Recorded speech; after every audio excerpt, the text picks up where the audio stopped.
नमस्कार दोस्तों, परीक्षा की तैयारी यूट्यूब चैनल पर आप लोगों का स्वागत है। आज हम लोग ग्रुप डी से संबंधित मेंसुरेशन के कुछ क्वेश्चन के विषय पर चर्चा करेंगे। मेंसुरेशन का मतलब क्या होता है? मेंसुरेशन को हिंदी में हम लोग क्षेत्रमिति कहते हैं। क्षेत्रमिति, क्षेत्र का मतलब हो गया खेत, मतलब खेत हो गया कह सकते हैं, या कोई ऐसा आकृति हो गया जिसको हम लोग मापते हैं। आकृति का मतलब हो गया कि आकृति में आपका एक वर्ग हो सकता है, आयत हो सकता है, त्रिभुज हो सकता है, शंकु हो सकता है, बेलन हो सकता है, ठीक है, घन हो सकता है, घनाभ हो सकता है। मतलब भिन्न भिन्न तरह का आपको आकृति दिया जाएगा और उस आकृति का आपको कह देगा कि इसका क्षेत्रफल क्या होगा, कुल क्षेत्रफल क्या होगा, आयतन क्या होगा। तो यही सब चीज़ जब हम लोग मापते हैं तो उसी को हम लोग कहते हैं कि क्षेत्रमिति के अंतर्गत ये आएगा। ठीक है, तो क्षेत्रमिति का मतलब क्या होगा कि क्षेत्र को मापना।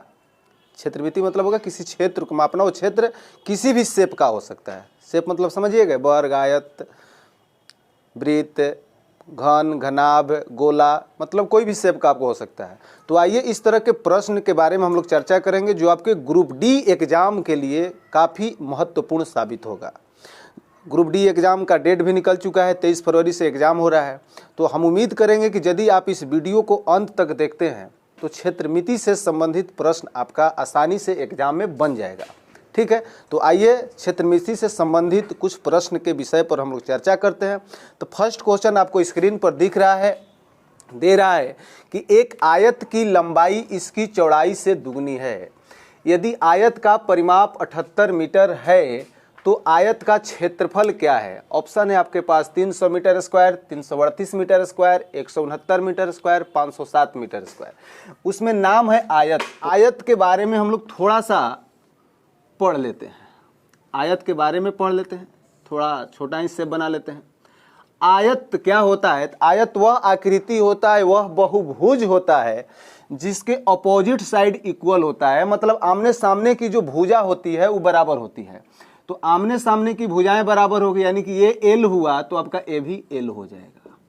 और प्रत्येक कोण 90 डिग्री होता है। ये एकदम कंपलसरी होता है आयत में कि आमने सामने की भुजा तो बराबर हो ही, एवरी एंगल यानी कि प्रत्येक कोण 90 डिग्री का होना चाहिए। तो प्रत्येक कोण कितना डिग्री का? 90 डिग्री का। ये एल तो ए भी एल, ये आपका बी तो ए भी बी हो जाएगा। तो कोई भी आकृति, कोई भी शेप का परिमाप निकालने के लिए आप उसके बाउंड्री के चारों तरफ घूम जाइएगा तो आपका उस शेप का परिमाप निकल जाएगा। तो यहाँ पर आयत का परिमाप कितना हो जाएगा? तो जो आयत का परिमाप होगा, आयत का परिमाप हो जाएगा आपका, हम चलते हैं यहाँ से एल लिख दिए, फिर ऊपर चले, हमको बी दूरी मिला, फिर आए पुनः एल, फिर इसी पॉइंट पर आ गए तो हमको पुनः बी मिल गया। यानी कि जहां से आप चलेंगे बाउंड्री होते हुए वहीं पर पहुंच जाएंगे और सारे लेंथ को ऐड कर देंगे तो आपका परिमाप होता है। कोई भी शेप का परिमाप आसानी से निकाल सकते हैं, रटने की जरूरत नहीं है। तो यहां पर आयत की परिमाप निकल गया 2 × L + B। अब परिमाप हम लोग के प्रश्न में दिया है कितना? 78 दिया है, लिख दिए। तो यहां से हम 2 से 78 काट दिए 39 बार में, तो L + B का वैल्यू हो गया हम लोग का 39 मीटर। अब प्रश्न में एक चीज और दिया है कि जो आयत की लंबाई है उसकी चौड़ाई से दुगनी है। तो आयत की लंबाई चौड़ाई से दुगनी है मतलब जो लंबाई L है वो चौड़ाई का डबल है, मतलब 2B है। यानी कि L बराबर कितना आपका? 2B। तो हम L के जगह 2B रख देते हैं। तो 2B + B = 39, तो 3B = 39, तो 13 × 39, तो B का वैल्यू कितना आ गया? 13 मीटर। यानी कि जो इस आकृति है आयत, इस आयत का जो चौड़ाई निकला वो 13 मीटर निकला, 13 मीटर निकला। तो जो इसका लंबाई हो जाएगा, लंबाई चौड़ाई का डबल है तो 26 मीटर हो जाएगा। अब हम लोग से पूछ रहा है कि आयत का क्षेत्रफल क्या होगा? तो आयत का क्षेत्रफल बराबर होता है L × B, मतलब लंबाई गुणे चौड़ाई। तो लंबाई कितना? 26, चौड़ाई कितना? 13। आप इसको मल्टीप्लाई कर दीजिए तो 13 × 78, 8, कैरी कितना हो गया? 7, 13 दूना 26, 26 और 7 33, यानी कि 338 मीटर स्क्वायर हो गया। ऑप्शन देखिए तो कौन ऑप्शन सही हो गया? तो बी ऑप्शन जो है हम लोग का सही हो गया। तो समझ में आ गया होगा ये प्रश्न। तो जो भी आकृति होगा उस आकृति का मतलब भली भांति हम लोग को उस आकृति का नॉलेज होना चाहिए। ये कह सकते हैं कि उस आकृति का नॉलेज होना चाहिए। आयत है तो आयत के बारे में जानकारी होना चाहिए, उसके जगह आयत के जगह वर्ग हो गया तो वर्ग के बारे में जानकारी होना चाहिए। मतलब जो भी आकृति है उस आकृति का जानकारी हमें बढ़िया से होनी चाहिए, तब जाके हम उससे रिलेटेड क्वेश्चन को क्या कर सकते हैं, बना सकते हैं। आइए हम लोग अब दूसरे सवाल की तरफ चलते हैं। तो दूसरा सवाल हम लोग को दिख रहा है, वो सवाल है 120 मीटर इंटू 160 मीटर आयाम। तो आयाम का मतलब हो गया कि जो 120 और 160 है उसको आयाम बोला जा रहा है। आयाम का मतलब कह सकते हैं कि लंबाई और चौड़ाई का बात हो रहा है, ठीक है, भुजाएं बोल सकते हैं आप।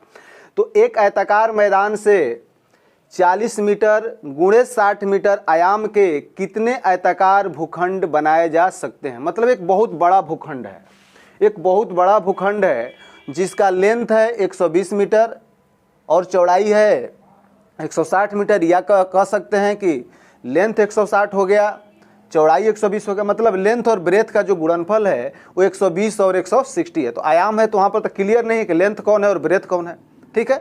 तो किसी को आप कुछ मान सकते हैं, यानी कि उसका जो लंबाई और चौड़ाई का गुणनफल है वो आपका 120 मीटर गुने 160 मीटर, मतलब बहुत बड़ा भूखंड है आयताकार। अब ओकरा से छोटा भूखंड काटना है आयताकार ही, जिसका लेंथ और ब्रेथ यानी कि लंबाई और चौड़ाई का जो गुणनफल है वो 40 मीटर इंटू 60 मीटर। वो कितना उससे काटा जा सकता है, ठीक है। बिल्कुल दिमाग ने आप लोग को नहीं लगाना है, ध्यान समझिएगा। तो शुरुआत में जो बड़ा भूखंड है उसका कितना दिया है 120 इंटू 160। अब एकरा से काटना है कितना हम लोग को पता नहीं, तो मान लेते हैं कि n भूखंड कटेगा। तो एकरे से ना n भूखंड कटा और उसका लेंथ कितना दिया है 40 और ब्रेथ कितना दिया है 60। या कह सकते हैं कि ब्रेथ 40 लेंथ 60। आयाम है तो दोनों में कुछ भी हो सकता है। अब इसी को आप हल कर लीजिए तो n बराबर हो जाएगा 120 गुणे 160। आइए गुना में नीचे आके भाग में हो जाएगा तो हो जाएगा 40 गुणे 60।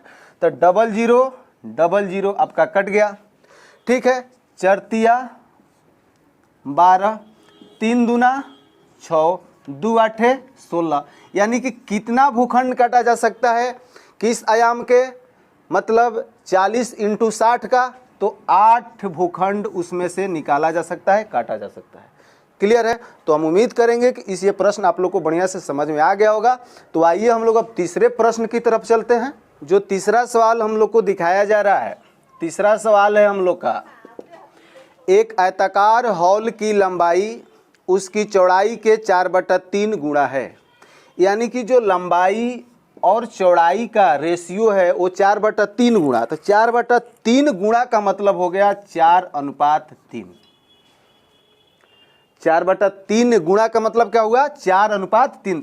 आप लोग अनुपात अगर यदि पढ़े होंगे तो इतना जानते होंगे कि अनुपात में समान अंक या संख्या या अक्षर से गुणा होता है और भाग होता है। अनुपात में जोड़ना घटाना वर्जित रहता है। मतलब आप समान चीज़ जोड़ घटाव करेंगे तो उस पर प्रभाव पड़ेगा, लेकिन यदि आप उस पर गुणा करते हैं, भाग करते हैं, अनुपात पर कोई प्रभाव नहीं पड़ता है। तो L अनुपात B 4/3 गुना का मतलब होता है 4:3। इसमें आप कोई अक्षर से गुना कर दीजिए, मान लीजिए जो अक्षर है हम K से गुना कर दिए, यानी L का वैल्यू कितना हो गया 4K और B का वैल्यू हो गया 3K। ये नहीं था कि L का वैल्यू 4 और 3 है तो L का मान 4 हो जाएगा और B का मान 3 होगा। अनुपात से वैल्यू का अंदाजा नहीं लगा जा सकता है, इसीलिए उसमें कोई अक्षर से हम लोग मल्टीप्लाई करते हैं। अब कह सकते हैं कि L का मान 4K हो गया और B का मान 3K हो गया। अब कहता है कि यदि हॉल का क्षेत्रफल 300 मीटर स्क्वायर है, तो आयताकार हॉल है, तो आयताकार हॉल है तो आयत का क्षेत्रफल जानकारी होना चाहिए हम लोग को। तो आयत का क्षेत्रफल कहिए चाहे आयताकार हॉल का क्षेत्रफल कहिए, तो आयत का क्षेत्रफल कितना है हम लोग के पास 300 मीटर स्क्वायर। और आयत का क्षेत्रफल क्या होता है लंबाई गुणे चौड़ाई। तो लंबाई कितना 4K, चौड़ाई कितना 3K बराबर 300। तो 4 से 300 कट जाएगा, कितना बार में कटेगा 75 बार में। 75 3 से कटेगा कितना बार में 25 बार में। तो K स्क्वायर का वैल्यू हो गया 25, मतलब 5 का स्क्वायर हो गया। तो यानी K का वैल्यू हो गया 5, स्क्वायर स्क्वायर कट गया है, 25 का वर्गमूल कर सकते हैं कि 5 हो गया। तो K का वैल्यू कितना आ गया 5 आ गया। हम लोग से पूछता है कि लंबाई और चौड़ाई के बीच का अंतर क्या है। तो बताइए तो लंबाई कितना है 4K और चौड़ाई कितना है 3K। तो इन दोनों का अंतर कितना है, 4k और 3k का अंतर, तो k का ही k का मान निकल ही गया, तो उसके अंतर कितना हो गया, 5 हो गया, और यही हम लोग का जवाब हो गया।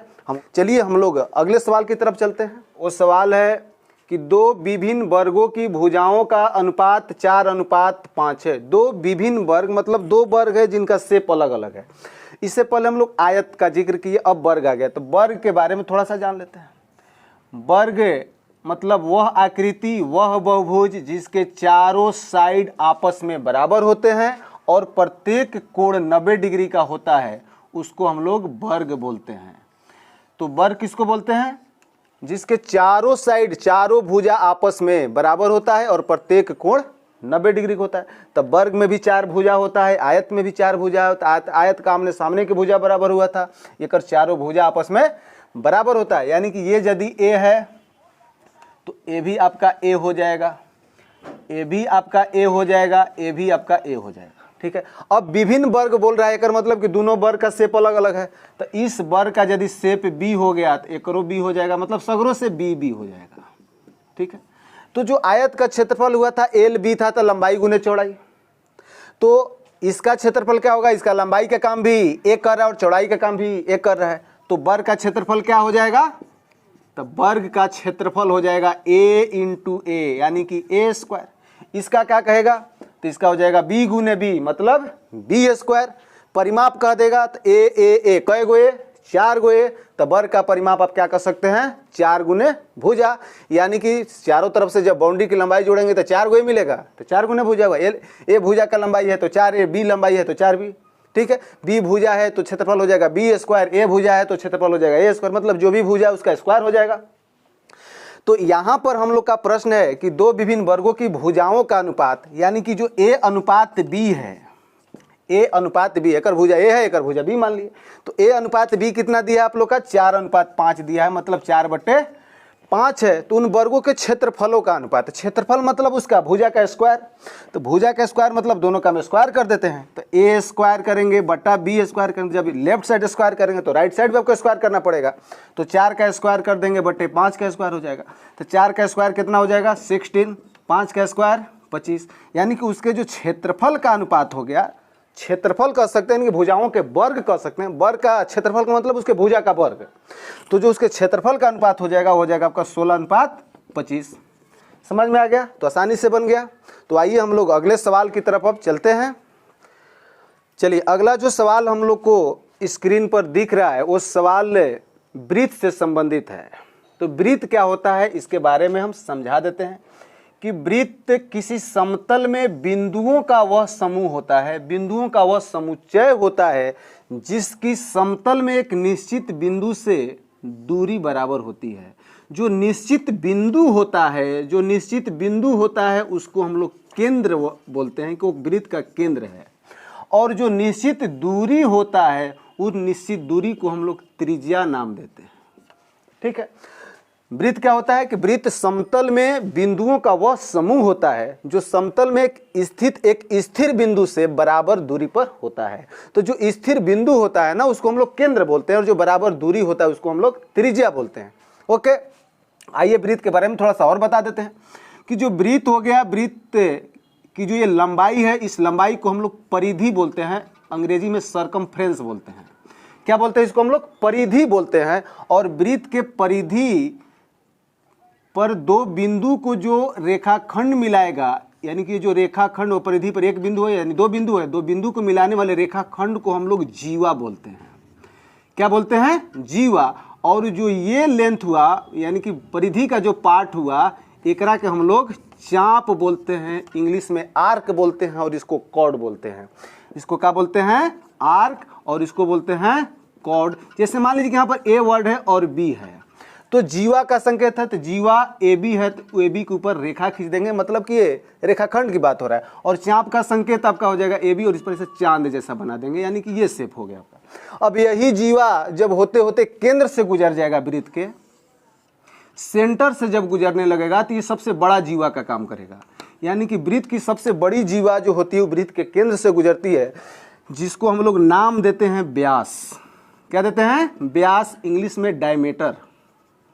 ठीक है। तो व्यास जो होता है वृत्त की सबसे बड़ी जीवा होता है।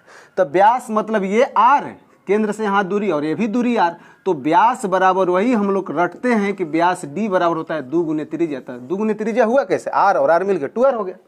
ठीक है, तो वृत्त का व्यास कितना हो गया 2 × r, जो वृत्त की सबसे बड़ी जीवा होती है। तो वृत्त के बारे में समझ में आ गया। तो जो वृत्त का क्षेत्रफल होता है, वृत्त का क्षेत्रफल होता है वो आपका पाई आर स्क्वायर होता है। वृत्त का क्षेत्रफल कितना होता है, पाई आर स्क्वायर होता है। अब वृत्त का क्षेत्रफल पाई आर स्क्वायर होता है। अब हम लोग के सवाल में है कि उस वृत्त की त्रिज्या क्या है जिसका क्षेत्रफल दो वृत्त के क्षेत्रफल के योग के बराबर है, जिसकी त्रिज्या 15 मीटर और 15 सेंटीमीटर और 8 सेंटीमीटर है। तो एक ऐसा वृत्त है और दो वृत्त अलग से है, जेकर त्रिज्या है 15 सेंटीमीटर और एक का है 8 सेंटीमीटर। इस वृत्त की त्रिज्या हमसे पूछ रहा है कि इस वृत्त की त्रिज्या क्या है जिसका क्षेत्रफल इन दोनों वृत्तों के क्षेत्रफलों के योग के बराबर है। तो इस वृत्त का क्षेत्रफल हो गया हम लोग का बड़ा आर त्रिज्या मान लिए हैं, तो पाई आर स्क्वायर, और इस वृत्त का त्रिज्या हो गया पाई आर स्क्वायर। तो आर का मान इसमें दिया हुआ है 15 का स्क्वायर, एकरा में कितना हो जाएगा पाई 8 का स्क्वायर। क्लियर है। तो पाई आर स्क्वायर, इसमें हम पाई कॉमन ले लेते हैं, तब 15 का स्क्वायर मेरा 225 हो जाएगा और 8 का स्क्वायर मेरा 64 हो जाएगा। पाई से पाई कट जाएगा, तो आर स्क्वायर बराबर 225 और 64 हो जाएगा 289। अब स्क्वायर हटेगा तो ई रूट में हो जाएगा, यानी कि 289 का वर्गमूल कितना हो गया 17 मीटर, यानी कि वृत्त की 17 सेंटीमीटर है। कोई भी यूनिट दे सकता है, सेंटीमीटर मीटर जो भी हो उसको आपको मान लेना है। तो बड़ा वृत्त की जो त्रिज्या हुआ कितना सेंटीमीटर हो गया 17 सेंटीमीटर। समझ में आ गया। तो आइए हम लोग अब अगले सवाल की तरफ चलते हैं। अब हम समझते होंगे कि वृत्त के बारे में आप लोग समझ गए होंगे।